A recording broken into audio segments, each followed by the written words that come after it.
Hi, I'm Mark Guntrip, Senior Director of Cybersecurity Strategy at Menlo Security.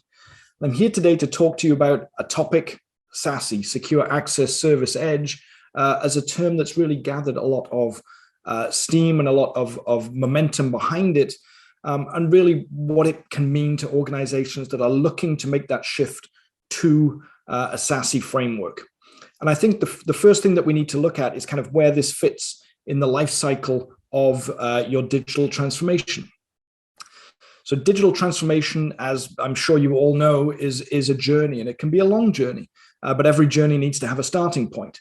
And for most companies, that starting point of digital transformation was their applications, taking those applications that were on-premise, that were in a data center, and moving them up to cloud platforms, whether that's as a SaaS application or something like a public cloud like AWS. What that meant was that our architecture shifted. So everything used to be on-premise. Everything used to be in our data center. My end users used to connect in because that's all they needed to connect to. They didn't need to go anywhere else. But when we started moving our applications up to the cloud, it introduced one step extra of now it's not in my data center. I go to the cloud to access it. But it kind of shifted the perimeter of what we were looking to protect from a security side of things, from being a really defined hard, literally a wall perimeter, to data. My data is now the perimeter of everything I need to protect. And when you went through this process, there were probably a few questions and a few things that you needed to do to be successful. First was to choose your starting point. So for many, I think this was email. So I'm going to take my Exchange server that's sitting in my data center. I'm going to move that up to Office 365. I'm going to use this cloud thing, and everything's going to continue as normal. And so you don't do this all at once. You do it in a rolling project plan. So you need to plan what that incremental rollout is going to be. Which applications are going to move next? What order are they going to go in? How are you going to make sure that business continuity is maintained while you're making that shift? It's everything that needs to be planned out. And you probably had some applications that would never go to the cloud at all. Maybe something that was homegrown, something that was proprietary, private application that either wasn't going to work on a cloud platform or it just didn't make sense to move it. So they stayed behind in the data center, and that meant that for many organizations, the end goal of moving their applications was going to be a hybrid state, where some are in the cloud, some are SaaS, some are on AWS, some are in my data center. But that's okay. That was my goal. That was success, and that's where we were heading. So after we moved our applications to the cloud, next came the network. So my applications are out there, my data is out there. Now I need to have a better way of ensuring that my offices, that my end users can actually get to all of the things that they need. So they absolutely might want to connect back into HQ and that data center, but they also need to go everywhere else. And that's where software-defined networks and SD-WAN came in to really simplify and smooth that process so that all of those connections were easier to manage. You could use the internet as your network coming back in without any expensive private circuits and everything else that went along with that. So now everybody's spread around. Now I've got my end users out there. I've got my branch offices connecting directly. So now that perimeter switched from being data out to users. And that's all well and good for the business. But the last part that we need to add to that is security. And security has really kind of been left behind in this journey, and I really see it as kind of the end of digital transformation is the adoption of cloud-based security, or SASE. And when you put security in the cloud, you put it back in the proximity of your end users. You put it in between the people and the applications and the data, so you can start to get that visibility again. You can start to implement policy. You can enhance the end user experience without sacrificing any of your security posture. So it's a natural progression. And how do we get there? How do we put it in the cloud? Well, if you listen to Gartner, who coined the term SASE, again, Secure Access Service Edge, to define what this framework looked like, it's very much the combination or the convergence of your network piece and your SD-WAN and all of your security components, all in the cloud, all supporting all of your users wherever they happen to be. Now, this architecture, there's a lot of words on this slide, right? So I want to use something that's a little, maybe a little less wordy to really explain what this means to you. So similar words, same outcome in terms of this slide. We still have a lot of components in here. We've got our firewall as a service. We've got our secure web gateway. We've got our cloud access security broker, our CASB. We've got data loss prevention, zero trust network access, browser isolation. There's a lot of components in here. And I see a lot of the correlate between what we did with applications and what we do with our security stack in terms of how we move that to the cloud. But I think there's one thing really that we also need to think here, is that if we look at this and we say, so if I put all of these components in the cloud, I have a SASE framework, right? You go, well, I guess maybe strictly you do. But if you're going to go to the effort of taking each of these components, moving them up to the cloud, you might want to do a bit more than just having 6, 7, 8 different capabilities that are now cloud-based that still don't talk to each other, still don't share information, still don't share policy and visibility. So if we're going to go through this project, if we're going to finish this digital transformation, then I think there's a few things we need to roll into it, and that's centralized management and centralized policy. So all of these things work together. How about, right? You set your policy once and everybody follows it.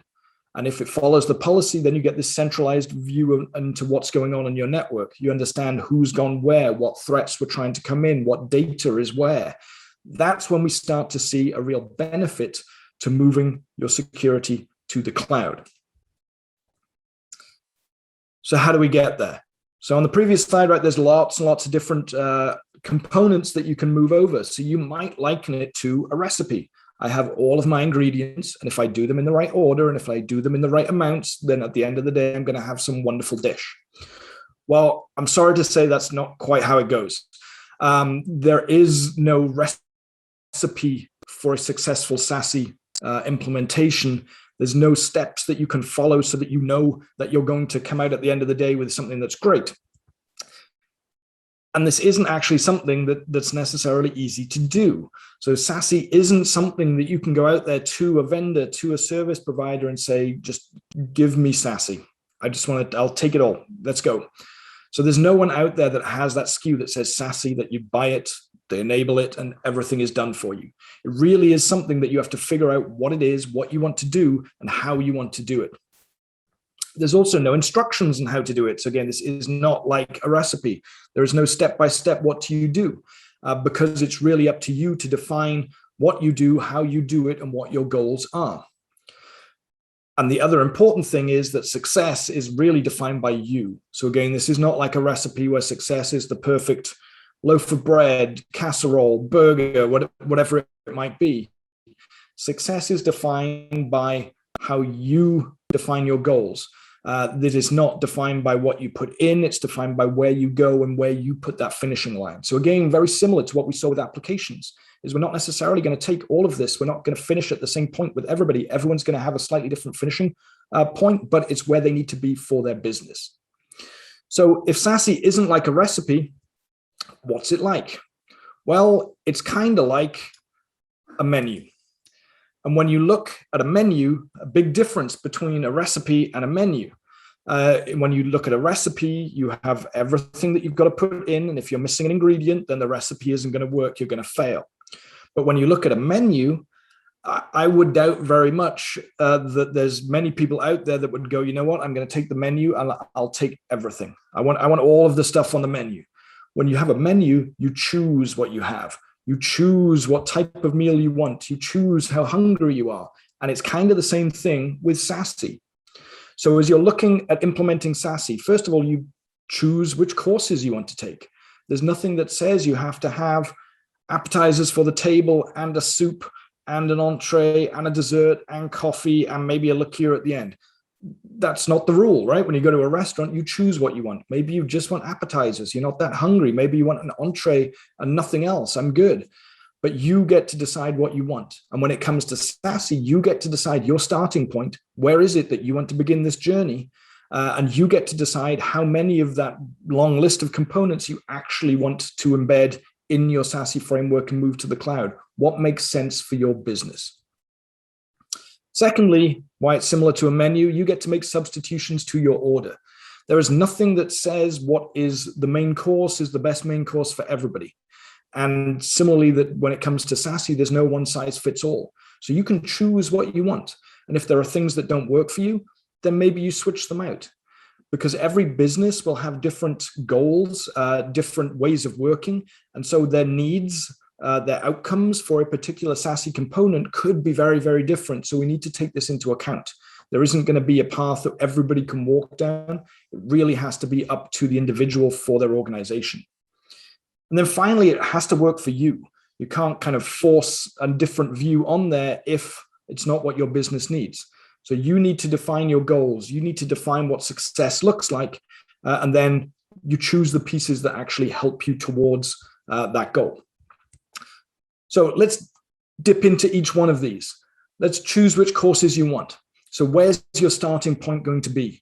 As you start to look at how do I build out this plan? What does my journey look like? How long is it going to take? Where do I start? I would say the thing to consider first is, where is your biggest risk? What is it that your end users do that you believe introduces the largest risk to your organization? What tools? Where is it that this, if you could fix one thing, that's what it would be? And for many organizations, at least that we talk to as Menlo Security, that's the web, their browser. Everything they do is through the web. Almost every single user uses the web, and the attackers come in with 90% of the threats coming in through email and web. So for many of our customers, that's where they choose to start, but you need to choose where your starting point is and how you start that journey. Second, what does your current infrastructure look like? Similarly to when you did this for applications going through digital transformation, you didn't turn everything off and then a week or so later turn everything back on again. You have to make sure that it works today. We can't just shut everything down. My employees have to keep working. We have to keep business running. We have to keep making money so we can afford this thing, right? So you need to have something that fits with what you're doing today, all the infrastructure you have in today, and where you want to go moving forward, which brings us to the third point, which is your organizational roadmap.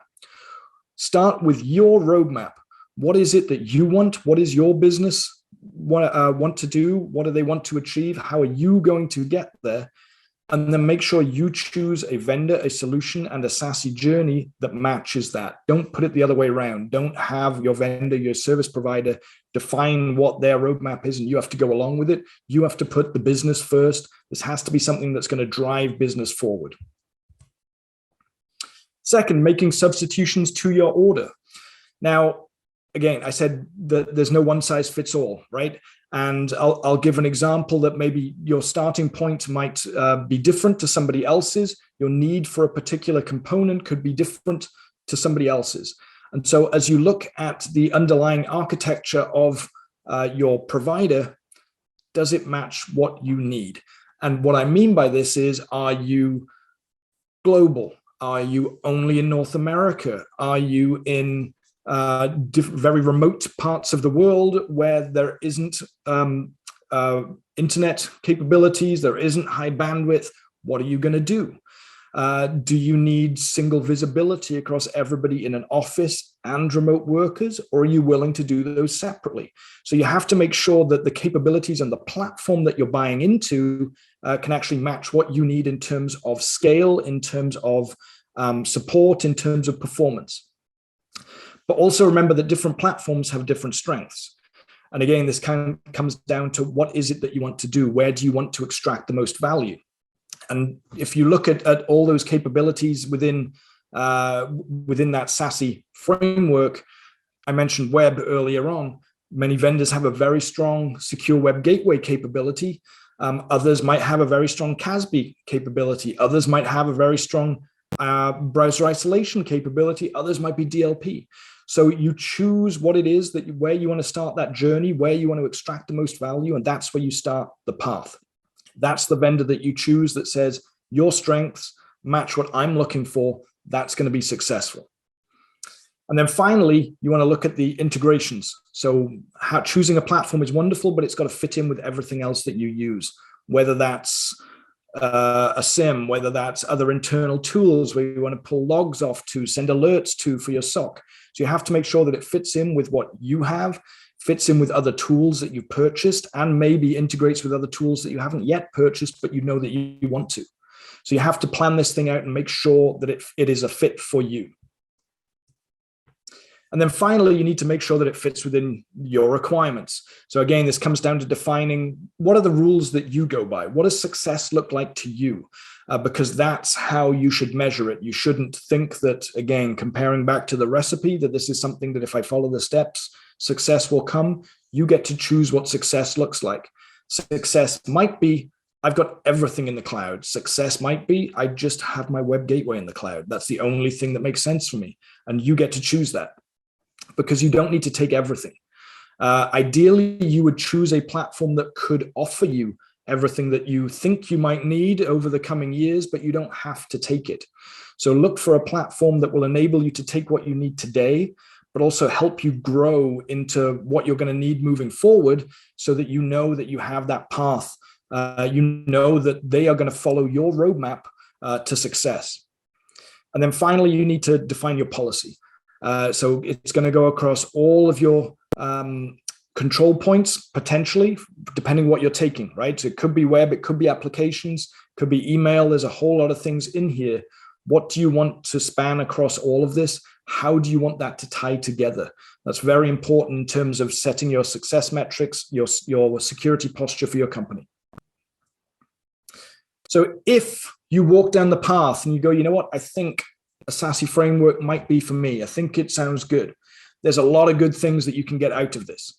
So the biggest one is going to be operational and business efficiencies. So you will be able to get rid of the hardware that's in your data center. You won't have to support it. You can get rid of network and connectivity. You can get rid of having to scale things and making sure that there's redundancy and load balancing and all of these things that you might not want to do, because if you put it up into the cloud, the vendor has to take care of that for you. It's a service you consume, and that's going to be good. What you're also going to do is get centralized control. So that cloud that's in between your end users, your applications, your data, the web, you have that point of control. You don't have to force everybody to come back in to the office, to HQ. And so you're giving them what they want, but you're regaining your control. You're getting that centralized visibility, again, because of location. If everything has to go through your SASE framework, then you're going to see everything that's going on. And then finally, you're going to have that enhanced end user experience. You're not making them connect to a VPN client. You're not making them do something that makes all of the internet slow because you're not being optimized in terms of where you're going. You're giving your end users what they want: direct access, fast access, scalable access, wherever they are to the internet, to their tools, to their applications, but you're doing it in a way where you still have visibility, control, and the business is getting the benefit out of this as well. So it's great to move to a SASE framework because of all of these benefits. But while SASE will give you visibility and control, what it isn't necessarily going to do is enhance your security. So we hear a lot today around ransomware, particularly in the media, but phishing, malware in general, everything is trending upwards. And as I mentioned at the beginning, just taking the components that you might have today in an appliance, moving it up to the cloud, that isn't really going to change the outcome. Moving an application from your data center to the cloud didn't make it a better application. It's still the same application. So if you're looking at making this shift, if you're looking at making this transition, then maybe consider doing something in a different way that's actually going to give you those business benefits, the operational benefits, the control, the visibility, and enhanced security. And that's where Zero Trust and adopting a Zero Trust mind frame can come in and say, you know what, I'm going to do things differently because I want to have a better security outcome. If I'm going to go through the end of my digital transformation, I'm going to secure everybody, all the applications, all the data, and I'm going to do it in a better way. What we do at Menlo, or the way to consider Zero Trust, so in that stack was Zero Trust network access. And that's a very important part of implementing a Zero Trust mindset. So as you come through, what Zero Trust network access is going to do, it's going to make sure who you are, what device you're on, your identity, and then depending who you are, is going to give you access to only the applications that you're allowed access to. So you're limiting the scope of any user coming in to only the things that they need to do. And that's great, right? So we're protecting our data and application from people coming in. We're always going to verify the end user and make sure they know they're not behaving strangely, that they are who they say they are. But what this singular approach to zero trust doesn't do is protect the end user from any of the data that's in there and anything that might be malicious. And if we think of zero trust as a mindset and not a fixed technology, I think we actually need to make this bi-directional. So in the same way as I'm not going to trust any user, and you're going to have to earn my trust, basically, and my default is block unless you prove otherwise, and then you get the minimum amount of access. I actually need to do the same thing for every piece of data coming in, whether it's from one of my applications, whether it's from the internet. I'm not going to trust anything coming in, and I'm going to assume everything is malicious, because if I do it that way, then I can protect the end user from malicious data coming in, and I protect my data from a malicious user coming in. So this concept of zero trust, I think, is very, very important. And as we look at the framework, I mentioned zero trust network access is a line in here. I believe that's not enough, because again, that's that singular unidirectional view. What we need to do is take zero trust, take that concept, take that mindset and apply it to everything we do. For all of our web gateways, our CASBs, for DLP, everything needs to have that zero trust wrapper if we want to enhance security and stop those threats coming in. Now, as we look at doing this with Menlo Security, we actually have a cloud security platform that is cloud native, that is designed for the cloud. It's designed for the modern architecture that looks to do exactly that. It looks to protect your applications, your data from users coming in, and also looks to protect your users from data that's coming into the organization that might be malicious. And if we dig in a little bit on what that platform looks like, everything starts with our elastic edge. Our entire platform is global. It is scalable, both vertically in terms of workload. So if you have a new region that opens up, if you have an acquisition of a company and thousands more users come in, that's fine. We can take that on our platform. It's also scalable horizontally in terms of security capabilities. So if you start with a web gateway, then you can add on different components as and when you need them. So we're there and we're dynamic and elastic for whatever you need. Everything is encompassed by our firewall as a service. And the key differentiator in what we do is our elastic isolation core. Everything, whether it's web, whether it's applications, data, everything goes through our isolation core. And this is the way that we implement that bidirectional zero trust approach. Because we're assuming all the data coming in is malicious, we're making sure that we remove that potential for infection while still giving the end user the experience that they expect when they're interacting with an application, a website, whatever it might be. All of this is wrapped within a single management console, single point of policy, of management, of visibility, and we offer a whole suite of capabilities, everything from trust private access, web gateway, DLP, CASB. We have tools for SOC analysts to help them reduce alerts and investigate and resolve alerts quicker. And then, of course, we have our isolation capabilities offered separately, as well as our elastic isolation core, which impacts everything that we do. So if you're looking at moving to SASE, if you're looking at making that shift, again, to repeat and kind of summarize what I went through today, define your plan, define it based on your business goals, not on anything else of the recipe, make it your own menu. If you're looking to make those security enhancements, then SASE can help, right? It can take that policy, it can put it where it needs to be to get that control and visibility. But if you're looking to improve your security in terms of the threats that are detected, stopped, and increasing your security posture, improving that, then you might need to do something a bit more and embed zero trust as a mindset in how you build out, how you choose your vendor, your platform, your capabilities. Because putting zero trust in that SASE deployment means that the modern threats that are designed to get through the traditional way of protecting an organization, they're not going to be able to get through. They're not going to get to your end users. They're not going to get to your devices and infect your network. So with that, I will thank you for your time today and hope that you enjoy the rest of the day.